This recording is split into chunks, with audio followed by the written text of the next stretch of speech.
Hey, what's up, real progressives? One more time, I'm going to try and get through this. Every once in a while, Facebook gives me all kind of problems. Now my phone won't let me go. My CPU. This is my third try. So, and again, today I'm going to be, just doing some real talk off the cuff. I want to first of all explain why it is we do what we do at Real Progressives, because some people, I get this criticism from some of the people that don't understand, and they'll say, "Oh, well, why do you talk all about economics? Why is it always on economics? You sound like a broken record over and over and over again. You're a one-hit wonder, one-hit pony." And they'll say these types of things, and I tell them, we do it because all problems in our society have their roots in economics, and they have their macroeconomic solutions. So, whatever problem you're talking to me about, I can tell you, the roots of it were in economics, and the solutions will be in macroeconomics. So that's why we do it. We don't like to. I surely don't like to say the same thing over and over and over again. It gets boring. It gets frustrating. But this is the only way change will happen, from the bottom. Nobody else cares. It has to come from people like you and me, regular people. We have to be like broken records, and we have to interject this logic and truth everywhere it's needed. Because it's like I say, we the people collectively have all the power, but we allow the ruling class to maintain its power through an illusion. And that illusion is strengthened with their right wing narratives, their right wing neoliberal lies and scare tactics about money that were designed to keep us divided. And so, the most important thing we can do is destroy those lies and narratives with simple logic and science. How you unite all sides for the public purpose, first and foremost, as mandated by our Constitution. So before I start to talk about, what Trump is doing and the different things going on, a few words about our government. You cannot argue the preamble to the Constitution. I don't care if you're Republican or libertarian or whatever. Our preamble to the Constitution, and our Constitution is our social contract. The preamble clearly says that it promises us a socially owned government for the general welfare, and to promote the general welfare and to promote domestic tranquility. Article 1, Section 8, it's very clear. Congress is mandated to mint and tax for the general welfare and common defense thereof. So this means that government's job, its purpose, is the public purpose, the general welfare. Our socially owned government is supposed to work for the public purpose and let the individual make what they can from the balanced economy that ensues.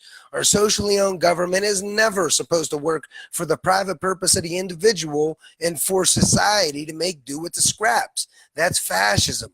And we see that in every part of our society we look. Our government is consistently putting the profits of the few ahead of its constitutional mandate to the general welfare.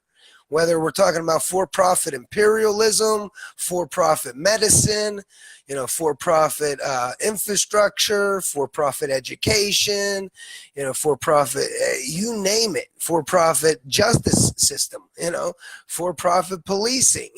This is all unnecessary. This is all just a political choice. Our government isn't mandated to mint and tax for the private profits of the 1% at society's expense. No, our government is mandated to mint and tax for the general welfare. So, that's the first thing. Our government needs the provision society. Our government has this mandate to the general welfare. It needs real resources like infrastructure, like labor for the military, sanitation systems, legal systems, education, healthcare. Government needs all these real resources to satisfy its constitutional mandate to the general welfare. All right, so how does it provision itself with these real resources? We don't use slavery anymore. So per the Constitution, our government uses debt instruments. Our government imposes tax on the private sector that instantaneously creates unemployment. People who are willing to sell their goods and labor for dollars to survive. All right, now government has a way to provision society with real resources using paid employment.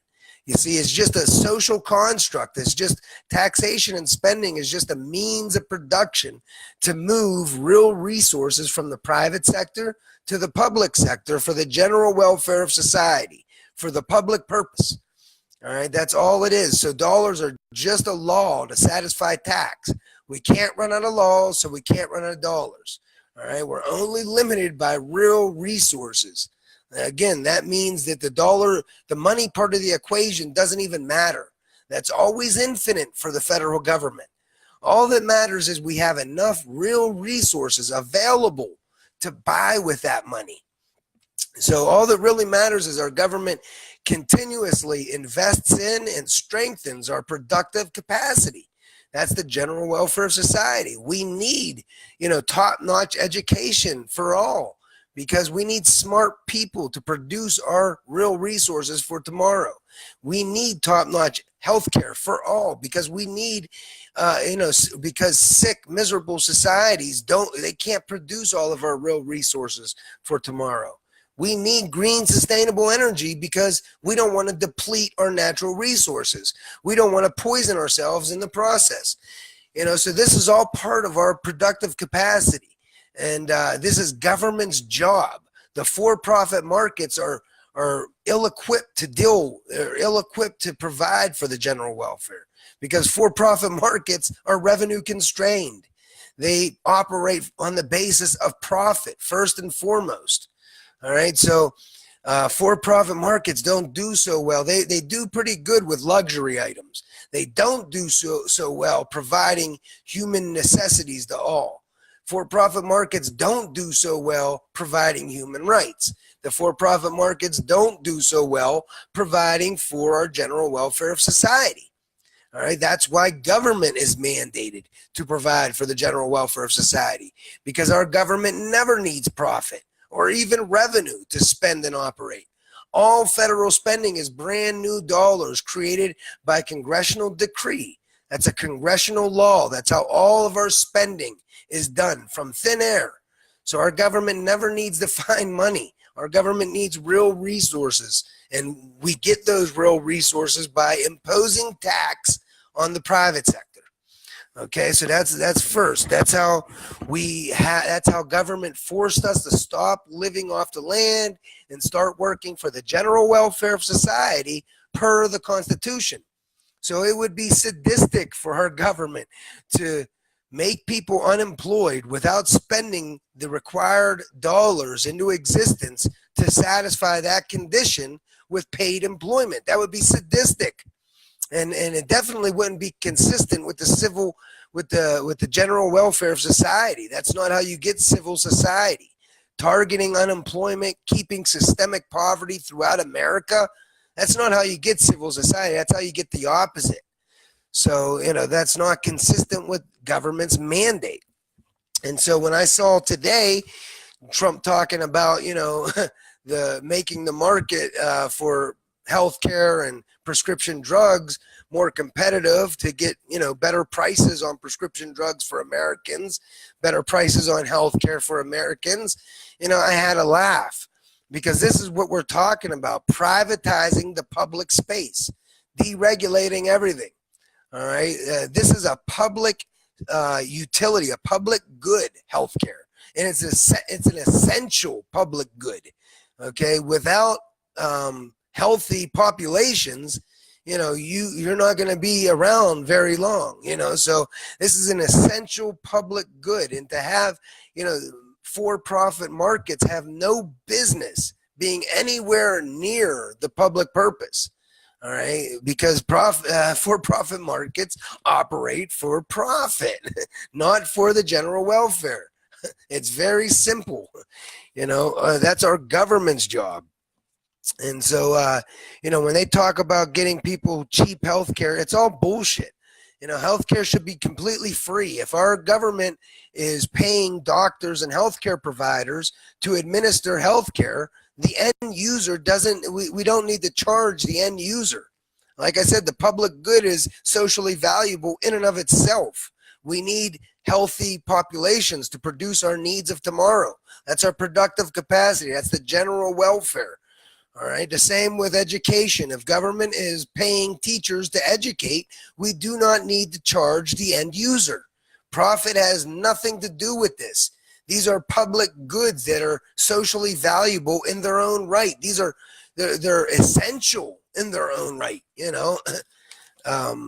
We can't have a civil society without these things. So when we say that neoliberalism wants to privatize the public space, this is what we mean.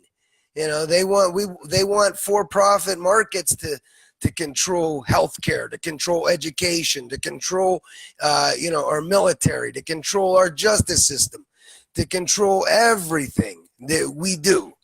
And the thing about this is, people don't realize, again, we only have two options for society: either public spending, which would be deficit spending or federal spending, fiscal policy, or you have private credit, monetary policy of the Federal Reserve. Those are the only two options we have to balance our economy. All right. So when we starve our economy of public spending, say with the Clinton surplus, then us in the private sector, we have to drain our savings. All right. Because government is starving the private sector of public spending. So we have to drain our savings. For most of us, that meant our savings was our house. All right. So we had to take out and refinance our houses. All right. Just to have the credit we need, the money we need to buy production and survive. Well, at the same time, because they're starving the economy of public spending, government must make credit real cheap, and they must deregulate. So there we go again. We're privatizing the public space and deregulating everything. You starve the economy of public spending to force us all into copious amounts of private debt just to consume production and survive.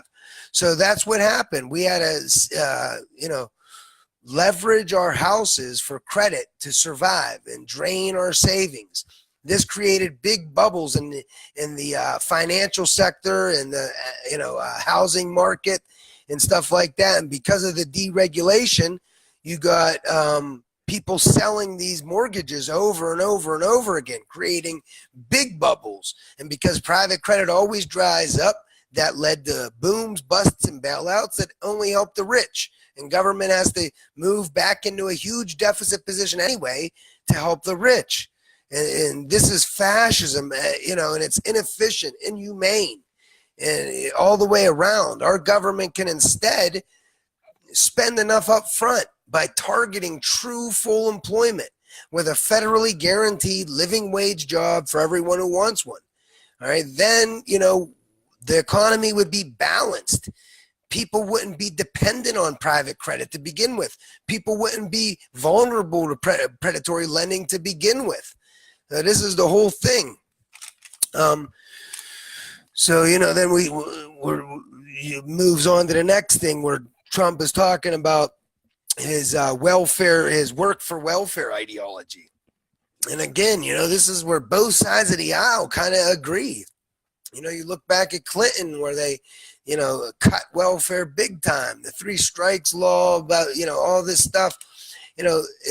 Both parties are right-wing neoliberals who put profit over people in society. And we see it over and over again. But Trump talking about his work for welfare ideology, and I hear many Democrats agreeing, saying, well, of course, if you want to get these services, you should have to work. We don't want people dependent on government. We don't want moochers. Everyone should have to pull themselves up by their bootstraps. Everyone's responsible for themselves, and this kind of rhetoric. But this kind of rhetoric completely misses the big point, and it misses the systemic abuses that our government inflicts. Okay, we intentionally target unemployment. That is systemic poverty throughout America.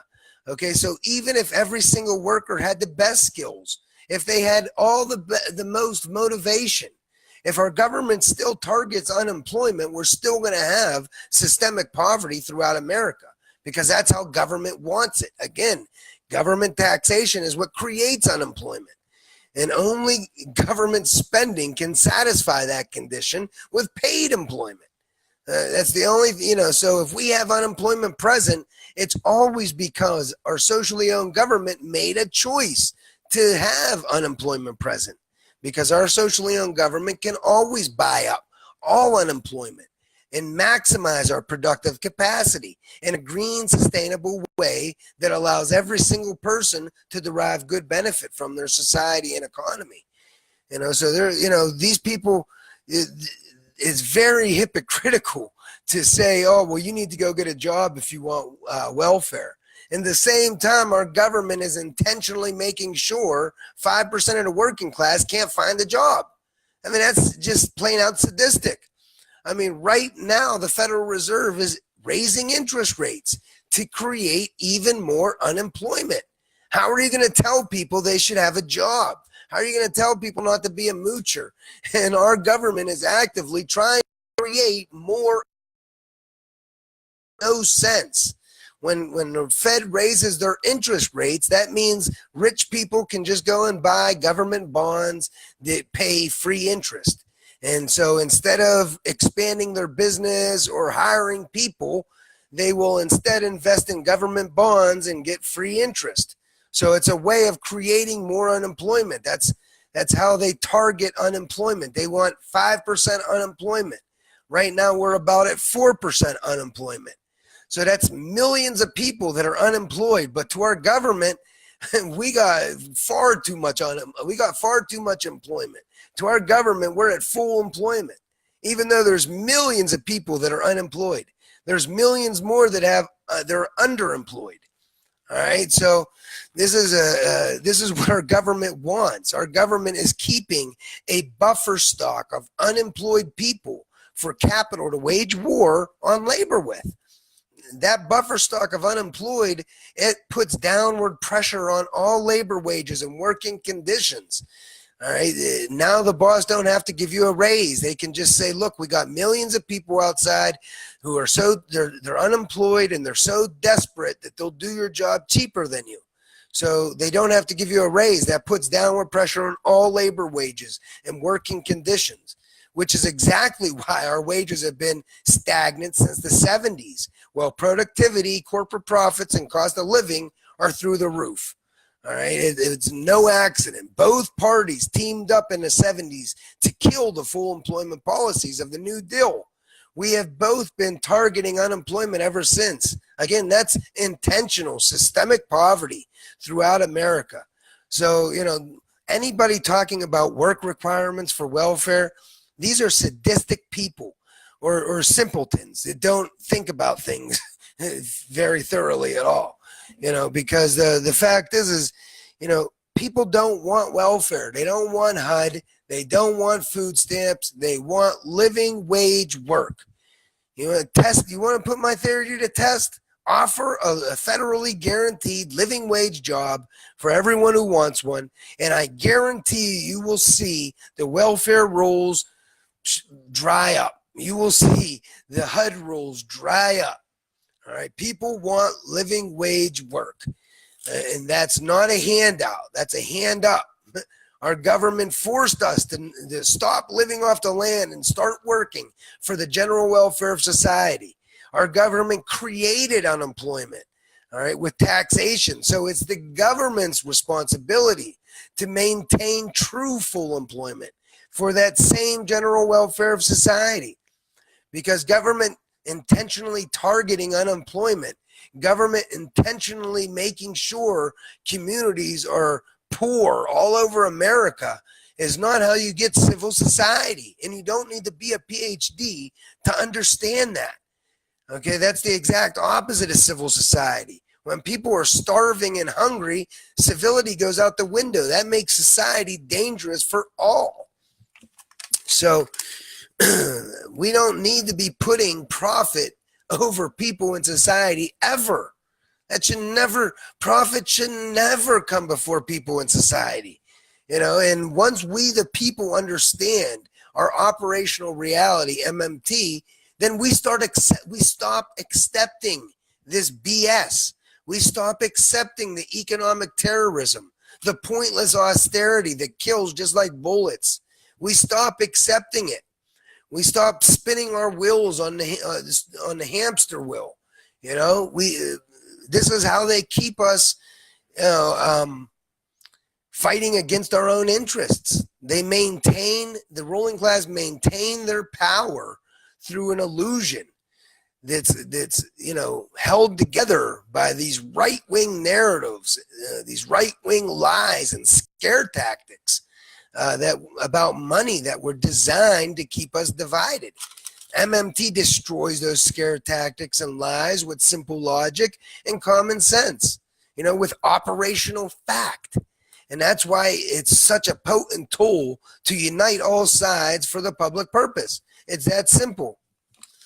So, yeah, I hope everyone understands how hypocritical this work for welfare ideology is and how insidious it is. Yeah, everyone wants to be personally responsible. Okay, but we can't ignore the systemic abuses in place. That's completely irresponsible and it's counterproductive. Okay, so if they really want people to work, offer a federally guaranteed living wage job program for everyone who wants one. All right, if you want to call their bluff, call them on that. Hey, you want people to work? Give us a job opportunity. You'll see people want to work. People don't want handouts. People want living wage work. So empower labor against the predatory nature of capitalism with true full employment. Because when there's more people than there are jobs, we have to outbid each other for those jobs, which means we end up working for starvation wages. This is bad. All right. When there's more jobs and people available, then you start to see, businesses have to compete with each other for the available labor. You start to see business hire people straight out of high school, training them right out of high school, giving them a career where they could support a family on one income. This was the way it was under the full employment policies of the New Deal. We balanced our economy for 40 years. The majority of federal spending went to the bottom 90%, and the ruling class didn't want that either. But again, we the people have all the power. And back then we understood that, and we rose up in solidarity and we forced our socially owned government to deficit spend, to invest in society. We went from a Great Depression, the Great Depression, to the #1 world superpower in the world. Okay, we did that by deficit spending. All right, and somehow we forgot those lessons of World War II. We forgot those lessons of deficit spending. And in the 70s, we were complacent and we bought the right-wing lie of Milton Friedman and the neoliberals. And both parties teamed up to kill the full employment policies of the New Deal. We've been targeting unemployment ever since. All right, so this is class warfare. This is why our wages have been stagnant since the 70s, while productivity, corporate profits, and cost of living are at sky high. What that actually means is our purchasing power, the 99% purchasing power, has diminished since the 70s. All right, while we transferred an even bigger share of our GDP to the top 1%. So what that really means is we're getting screwed. Okay, productivity is going up, corporate profits are going up, cost of living is going up, but our wages are stagnant. And, so we're getting screwed. And I was watching Richard Wolff, his new publication on, I think it's the Real News, but I'm not sure. I was watching him, and he was talking about China. And, he said, if you want to know why China has a different relationship with their people, look no further than the real wage. The real wage is adjusted for cost of living. All right. And in the last 10 years, the Chinese worker saw their real wage increase by 300%. 300%. I mean, put that in perspective, our wages from the 70s have been stagnant. We actually lost market share. In the last 10 years, the Chinese worker has increased 300%. China is investing in their own productive capacity. They are investing their infinite sovereign spending power into their own society, into green, sustainable energy, into infrastructure, into their people, and so is Japan, for that matter. So if you guys have questions or you just want to talk about a certain subject, just go ahead and put it down. I'm just going to be going back and forth from different things. So I wanted to talk now a little bit about imperialism, for-profit imperialism. We have a lot to talk about with Trump, ripping up the Iran deal, trying to bring North Korea to the table, we're still involved in the Saudi-led genocide in Yemen. We're still involved in the Israeli-led genocide in Palestine. It seems like the military-industrial complex has to, they have to justify their own existence. And how they do that is they destabilize the whole world. We have bases all over. And we back fundamentalist, right-wing fundamentalist groups, extremists all over the place, and proxy wars, all over the world. And not just that, we will we'll actually, fund and arm terrorist groups just for the sole purpose of destabilizing regions of the world where governments don't want to do business with us, look at Libya. We got Gaddafi to give up his nuclear ambitions, and then we go and we topple their government, because they don't want to do business with us. It makes zero sense. And then when the region of the world starts to burn, then, the population has no choice but to, give support for yet another for-profit war. So it's how the military-industrial complex, they justify their own existence. If you think back, all the way back to the 80s, we funded and armed and trained the Taliban in a proxy war against Russia and Afghanistan. Okay, and we turned our head to all the human rights abuses that the Taliban was involved in. We called these people freedom fighters. People like Osama bin Laden, we called them freedom fighters. This is our MO. It goes way back further than that. Everywhere you see, our wars, you see this type of thing. We see in the South America, the Contras. We backed another right-wing extremist fundamentalist group against the Sandinista government in Nicaragua. And you see it over and over again. In Vietnam, we did it in Cambodia. Well, anyway, in Afghanistan, we empower the Taliban, we fund them, arm them, give them weapons, give them logistical support. They stop their farmers from growing their cash crop heroin. They start paying farmers subsidies to instead grow food. They start doing all these different things.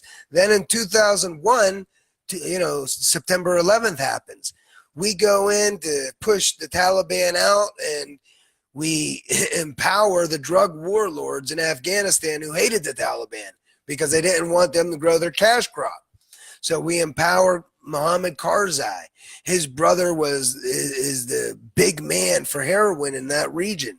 I mean, the #1 drug trafficker in that region. So we take out the Taliban. No longer do the farmers have, subsidies to grow food. No longer is there a rule against growing heroin. And so Afghanistan becomes one of the big heroin providers in the whole world. We flood the whole world with cheap, really good heroin. And this is a common theme that we will see with our for-profit imperialism, with our for-profit drug war, all these different things. There's blowback onto our society. And when we're talking about these for-profit wars and this for-profit imperialism, we end up flooding the world with cheap, good heroin. Okay. Not only that, we end up radicalizing all these extremists all over the world to want to kill Americans. Okay. At all costs. So in every way, this is not consistent with government's mandate to the general welfare of society. But, anyway, we flood the world with cheap, good heroin. Then domestically, we impose even more draconian drug laws. We're stopping the legal supply of opiates. We tell doctors they can't be compassionate. They can't give people who need these drugs. Okay? And so what's happening? We're cutting down on the legal supply of opiates, and we're flooding the world with cheap, good heroin because of our for-profit imperialism all around the world.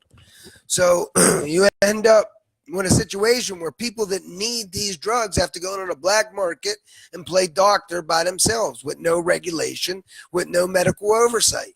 You end up with more violence, more death, more disease, more police terror, all these negative consequences on society. It makes no sense whatsoever.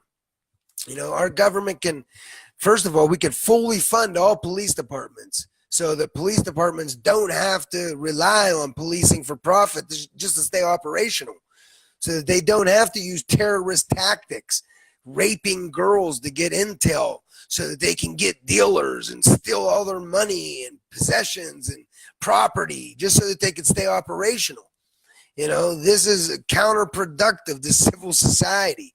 You make these black markets that plague our communities with violence and drugs, and then the police terror that goes along with it. We're radicalizing everybody. The cops that inflict inhumane laws get radicalized. The victims who are terrorized by inhumane laws get radicalized. The people who are watching from afar, who have to become indifferent to these people suffering, they become radicalized. We're putting profit over people in society, and we wonder why we as a society are losing our humanity. This is not very difficult to understand. We never need to put profit over people in society. For profit ruling the world. We don't need to be taking the resources of the world. There's enough technology in place today that if our government would aggressively deficit spend like Japan or China, there's no reason why we couldn't be 100% sustainable green energy as well. I mean, anything oil can do, hemp can do better. And the technology for solar, wind, geothermal, all these different technologies are very far along. They're feasible, and the alternative is not feasible. We are protecting a dying sector, for fossil fuel sector. We're protecting it so that the 1% can make what little bit of profit they can. They can squeeze what little bit of profit they can out of it. Well, we don't need fossil fuels, all right? We don't need to be spreading for-profit imperialism, radicalizing people against us, flooding the world with drugs, criminalizing nature and peaceful behavior. We don't need to be doing all this. We don't need to be, having a for-profit healthcare system. We don't need to privatize the public space and deregulate everything. All right, these are all just simple political choices. And once the people understand these things, then we can demand that our government stop. It's that simple. The ruling class don't want us to understand that our government is mandated and can create dollars at any time to satisfy its constitutional mandate to the general welfare. Because if we understood that, then we would demand it and we would accept nothing less. When we don't understand that and we think that we have to tax the rich for government to spend, so then we will accept pointless austerity until government taxes the rich. When we don't understand this, we think we have to end the Fed before government can do its job, and satisfy the Constitution, satisfy the general welfare. So we will accept pointless austerity until government ends the Fed. These are all the ways that the ruling class get us to spin our wheels, get us to accept pointless austerity, get us to allow fascism. And they tell us that the national debt is somehow a burden on future generations. And then, any good person doesn't want to burden their kids. So, of course, they accept pointless austerity today so that they don't have to burden their kids in the future. But the fact of the matter is that our national debt is never a burden. The national debt is just one side of the ledger. It's simple double entry bookkeeping. If the government's running a deficit, that means we have a surplus in the non-government. Our national debt is just a record of all the dollars in existence. If our national debt was zero, we would have $0 in existence. That's the only way our national debt could ever be a burden on a monetarily sovereign government like ours.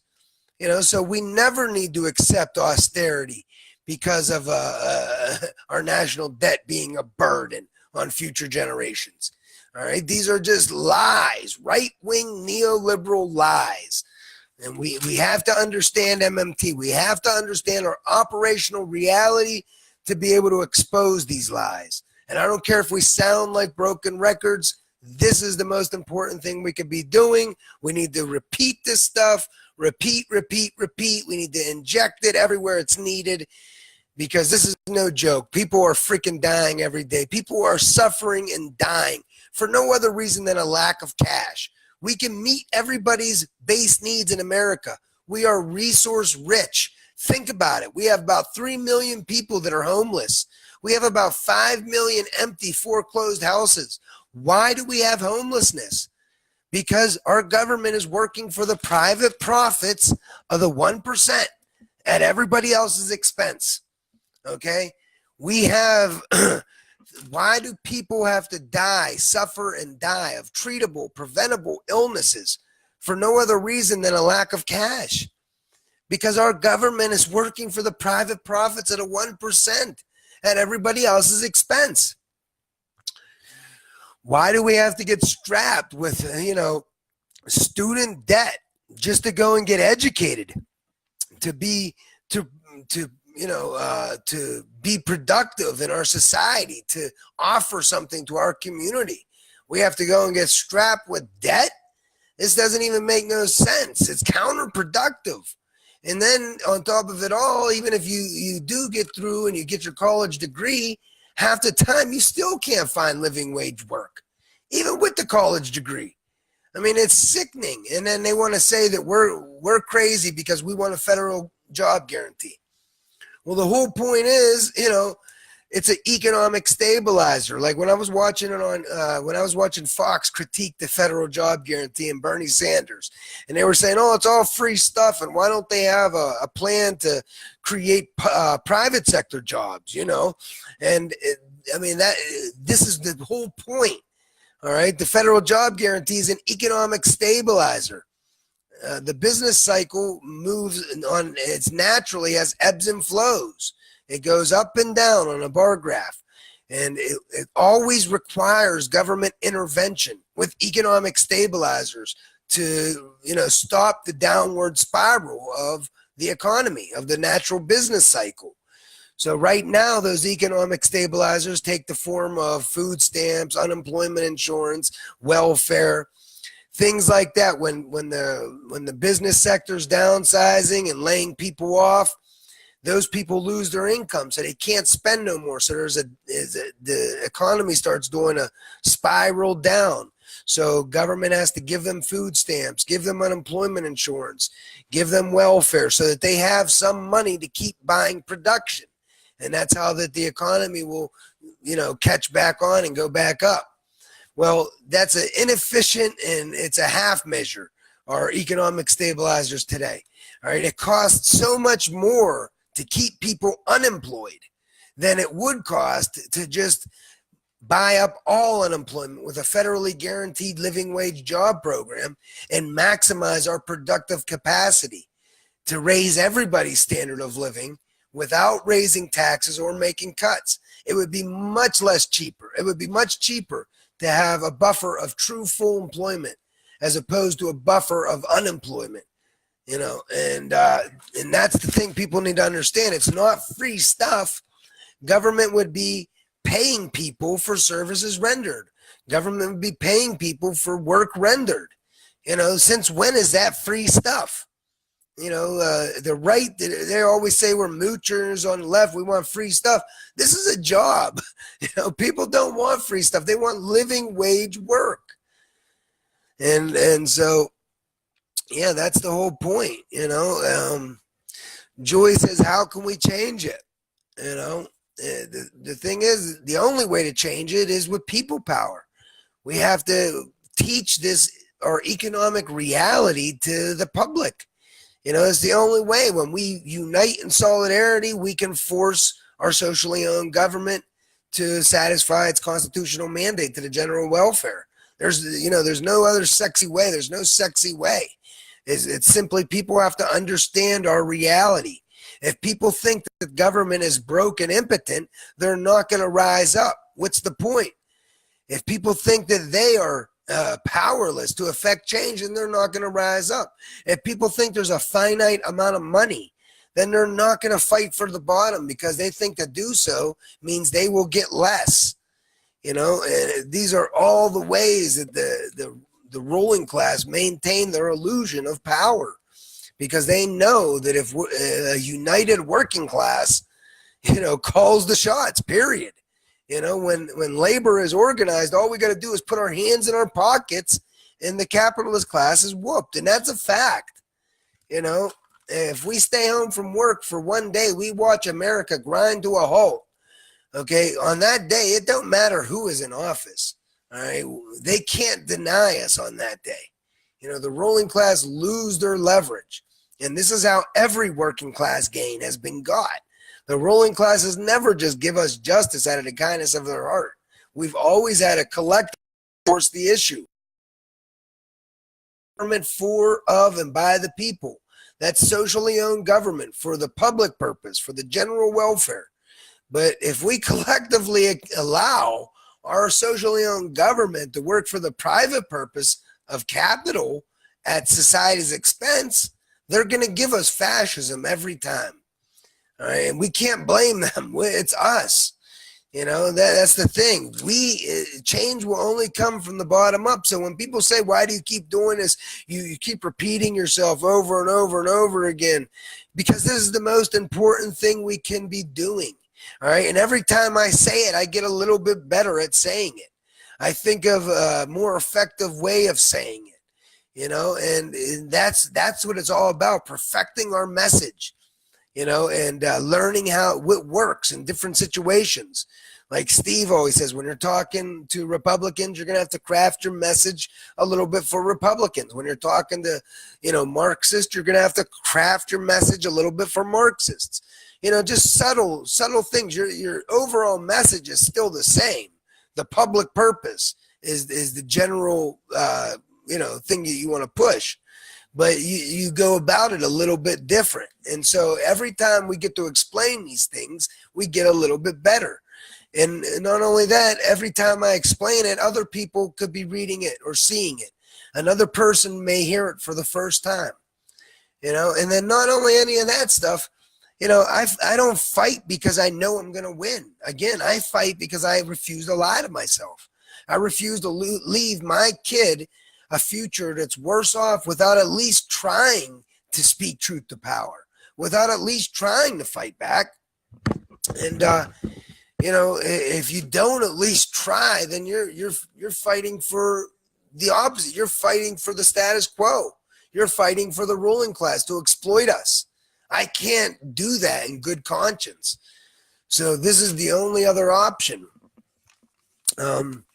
But yeah, going back to the foreign policy and Iran, Trump set himself up for failure, and I don't know if he understands how. Okay, he talked all this shit on, you know, Iran, the Iran deal, and how it was a bad deal, and he never would have accepted it. He ripped it up. Okay, now he has to be able to go to North Korea and get them to accept what the Iranians did accept under Obama. He has to get the North Koreans to at least, stop their nuclear ambitions, allow inspectors in, meet our every demand, just like Iran did with this deal that he said wasn't good enough, and he ripped it up. If he comes away from the North Korea deal with anything worse than that Iranian deal, he's going to look like a complete fool. And that's the thing, he has to at least make the North Koreans comply as much as the Iranians did. And he says that the Iranian deal was bad. So but the whole thing is when they look around the world and they see that when America got Muammar Gaddafi in Libya to give up their nuclear capability, and then we promptly toppled the government right after, it doesn't inspire confidence.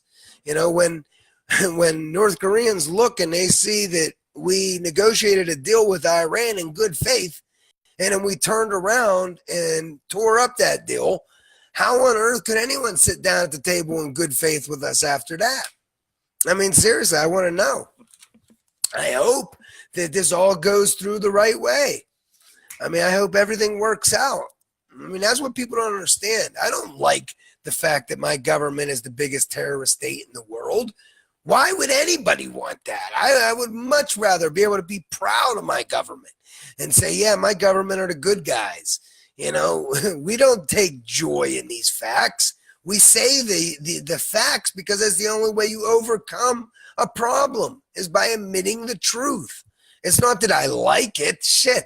I don't like having terrorist cops that rape, rob, and kill over flowers.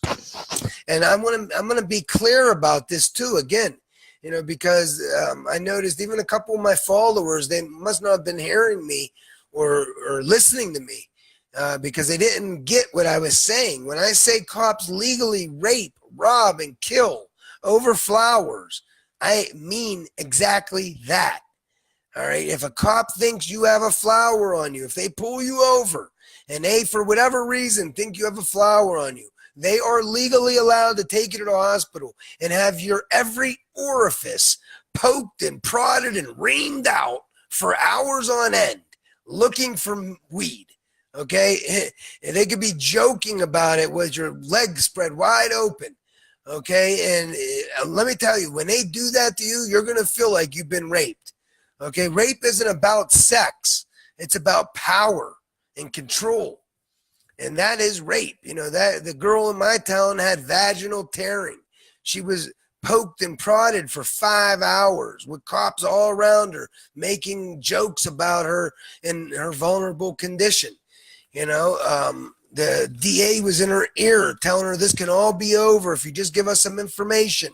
It said they knew within the first 20 minutes the girl didn't have no weed.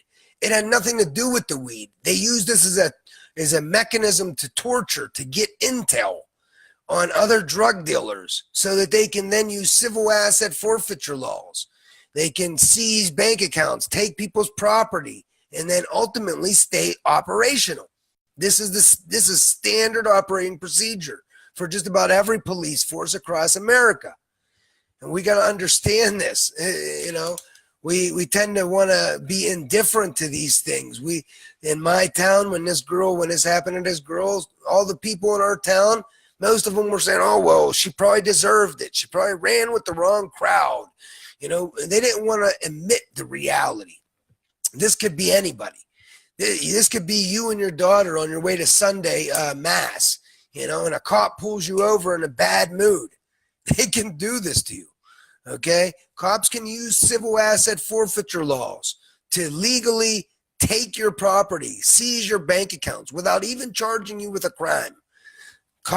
People get killed on weed warrants all the time. So literally cops legally rape, rob, and kill people, okay, over flowers. Now, if you pledge your allegiance to an organization that does this type of stuff, you can't be good. All right, you're part of that system. I don't care what you're like in your personal life. Odds are you're not a good person there either. Most cops will start off being good. They want to be the good guys. They want to affect positive change. But when they're forced to carry out unjust and inhumane laws, and they keep doing this over and over again, it takes a toll on anybody. And after so long, these people become desensitized. They start to think that everybody they're dealing with is trash because, that's all they're used to seeing, and but even if they do somehow keep it together and they're good family men and everything else, when they put on that uniform, they are state-sponsored terrorists who, rape, rob, and kill over flowers. They criminalize peaceful behavior in nature. These are just facts. And it's all for naught, again, for-profit justice system. We have for-profit prisons, for-profit policing. All of this stuff doesn't have to be this way. Our government can fully fund all police departments. Then they wouldn't have to engage in policing for profit. All right. Prison should not be for profit. Rehab should not be for profit.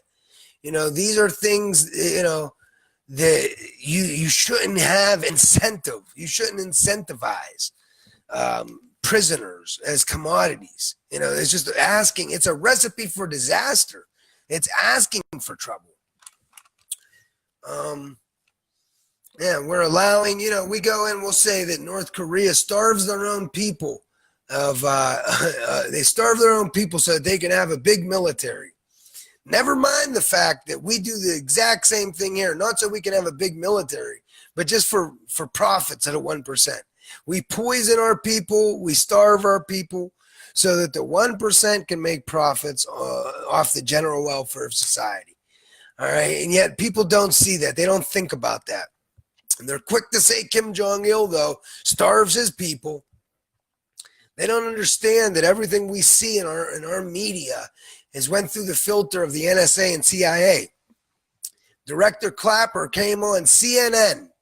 He was talking shit on WikiLeaks for exposing so much of our evil. And he said, well, they just don't care. They'll just publish anything.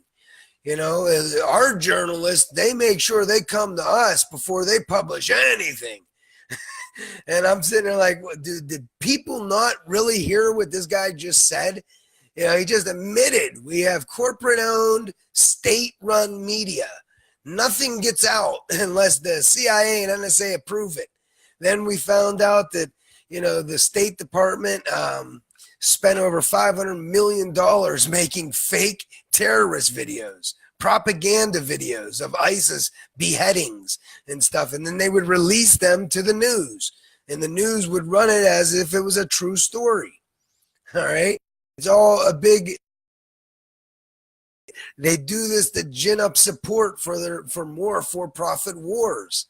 They'll go in and they'll fund ISIS and they'll, give them weapons and, they'll give them logistical support. And then when they use chemical weapons in Syria, they'll say, oh, it was Bashar Assad. See, we got to go drop bombs, I mean, that way then the public will support, another for-profit war, and all along it was America destabilizing these regions. It was America is the biggest state sponsor of terror in the world. This isn't Rocco's opinion. It's well documented. If you just care to look, from the Contras in South America to Cambodia and Vietnam to, Afghanistan and the Middle East, it goes on and on and on and on and on. The same patterns over and over and over again. So the bottom line is we don't have to do any of this stuff. Profit never needs to be a concern of our socially owned government. We have to understand the facts. We have to understand our operational reality so that we can force our government, we can force them collectively to satisfy their constitutional mandate to the general welfare of society by balancing the economy with a federally guaranteed living wage job, for every single person who wants one.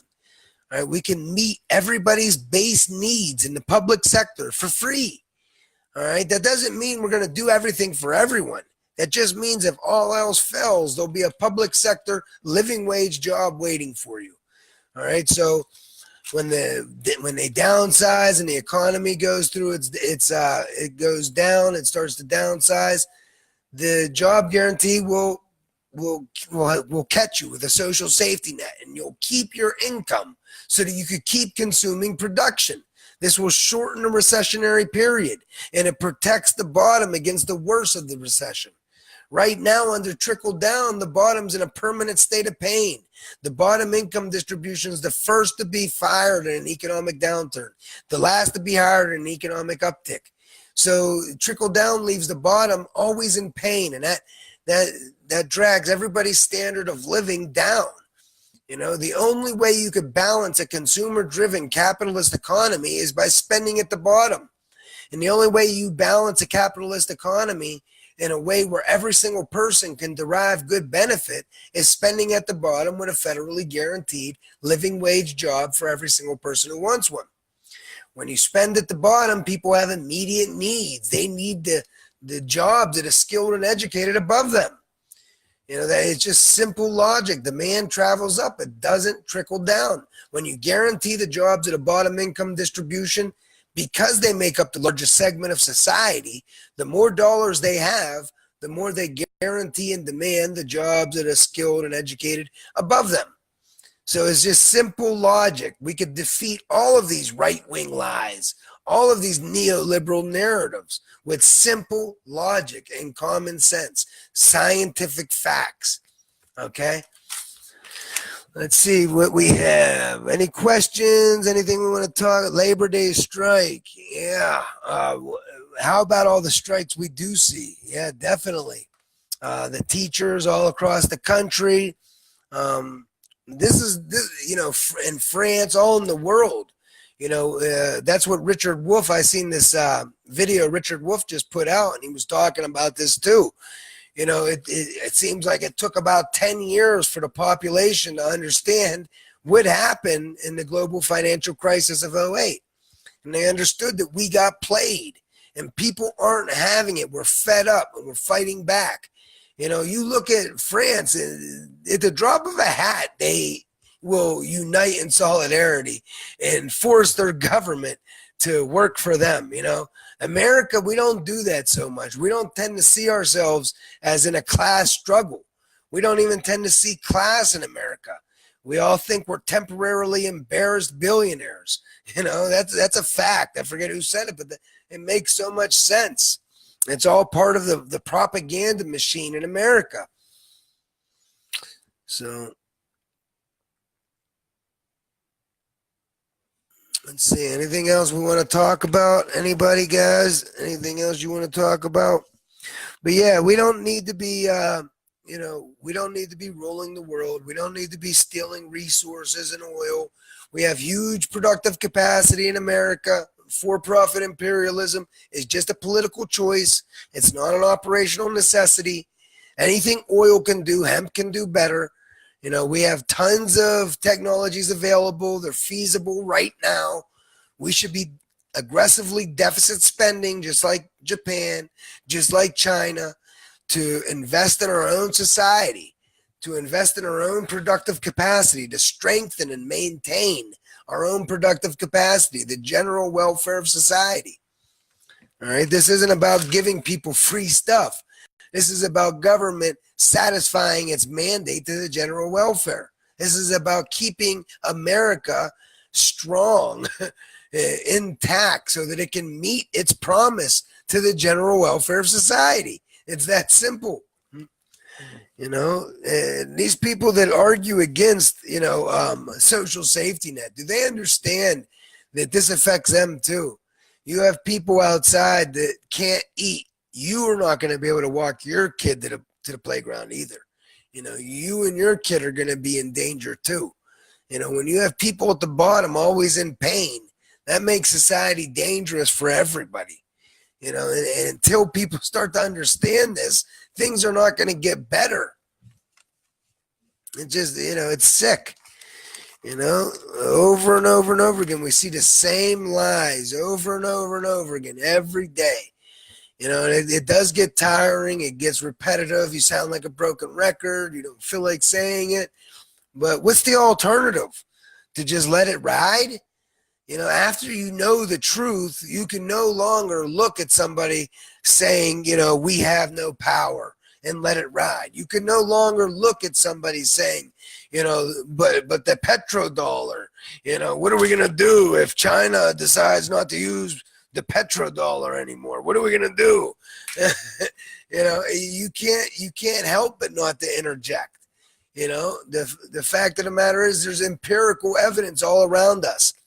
When I say we don't need taxes to fund federal spending, you don't got to take my word for it. Since 2008, we have been spending trillions of dollars on corporate welfare, corporate bailouts, endless wars, yet we haven't raised taxes. We've lowered taxes. So where did that money come from? It come from the same place all dollars come from. We created it from thin air using a congressional decree, a law, using the power granted by the Constitution, Article 1, Section 8. So that, it's not like you got to take my word for it. Can you start a game of Monopoly by collecting rent? No, always. Money has to be issued first.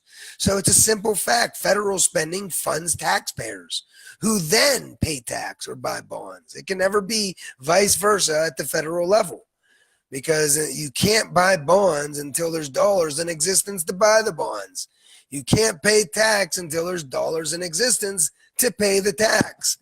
You don't got to take my word for it. Look it up. Look up Dr. Stephanie Kelton, Bill Mitchell. Follow Real Progressives. Follow Steve Grumbine.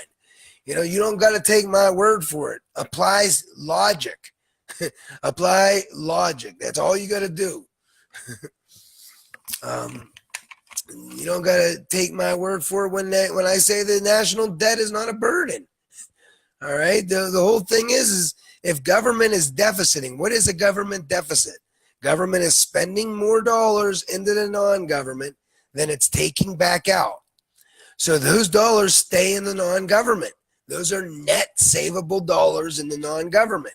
That's the non-government's asset, the non-government's surplus.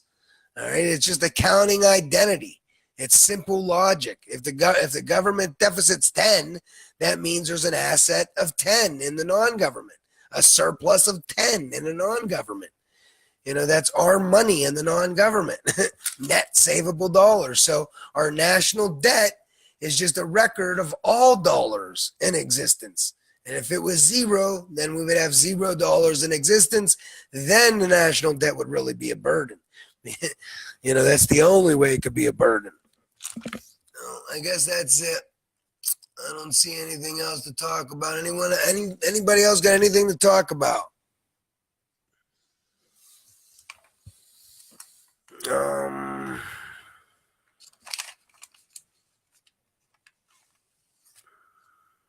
Yeah, I guess that's it. All right, guys. Thanks for joining me. Share this. I might do a couple short videos trying to, say some of my good points. I'm going to try to make a couple quick videos talking about capitalism, the private sector, the Federal Reserve, and try to do it real quick so that people have this stuff without me fumbling over my words. So, peace. Share, share, share.